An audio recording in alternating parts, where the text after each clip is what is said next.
Now, one of the tens of thousands of people evacuated from Afghanistan is Victoria Fontan, a French national and professor of peace and conflict studies, and also vice president of academic affairs at the American University of Afghanistan.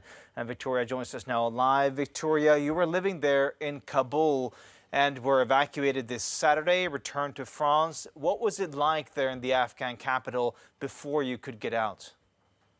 Good evening. Well, there was a high sense of panic in the capital before I left. Since the Taliban took over on the 15th of August, up until my departure on Friday, it was really a frantic run to try to make it to the airport. All access to the airport was closed, roads were closed, and then the Taliban put us on a house arrest and made it impossible for us to actually reach the airport. This happened to many other diplomatic missions. And so from the beginning till the end, it was quite uncertain if we could actually make it to the airport, even as internationals. So how did it work? I mean, did you get much notice? Did you have a special paper? How could you actually get to the airport and get out?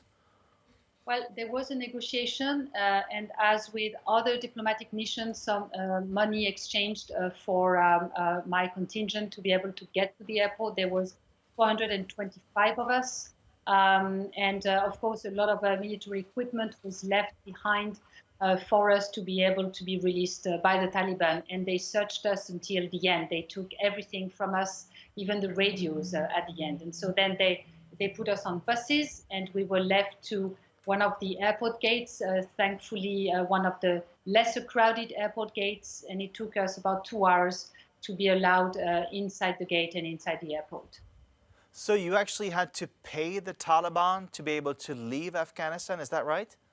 That's right, and again, this happened to other diplomatic missions that I will not name, but this was usual. This happened throughout last week and throughout Kabul. So there is a special person responsible appointed by the Taliban to ensure what they call the safe passage of internationals to the airport, but it's really an extortion more than anything else. And you had to leave military equipment that was also part of this deal for you to be allowed to leave, is that right?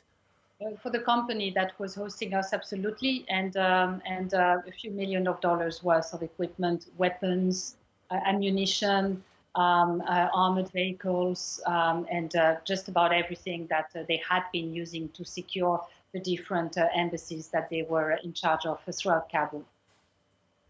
We've reported extensively on this chaos there at Kabul airport. Today, we're seeing images of people standing in sewage water, knee deep in this water, waving their papers. What did you see when you were at Kabul airport? When I was waiting at the gate for 2 hours, scores of people as well, waving their ID cards, their contracts, their documentation, pleading for us to actually take them into the bus and saying, you know, I collaborated with such and such government, I worked for such and such embassy, please take us. And then we had some of those desperate people trying to get into the luggage compartments of the buses. Some of them had to be taken out, and it was an absolutely heartbreaking moment for us. We knew we were the chosen few that would be able to flee, but all the others were absolutely desperate to be with us in those buses, and we just couldn't take them. It just sounds really inhumane, this whole situation. I mean, just hearing you talking about it makes you almost sick to your stomach about these poor people who are trying to flee to save their lives. I mean, now thinking about it and you see these images, what goes through your head? It breaks my heart. It breaks my heart that, you know, Afghans were standing with us shoulder to shoulder for 20 years. We promised them a different life. They worked for us. They suffered with us. They went through terrible security issues and restrictions in order to build a different Afghanistan. And that now it's all come to this. And I would say it's even worse than being back to square one, because now, you know, what we have brought really with our decisions is chaos. And of course, as you know, Angela Merkel said, we need to deal with it, but at the same time, we're not the ones left with the consequences. They are on the ground. Victoria, I have to ask you, have you heard anything from your colleague at your university? What are they saying?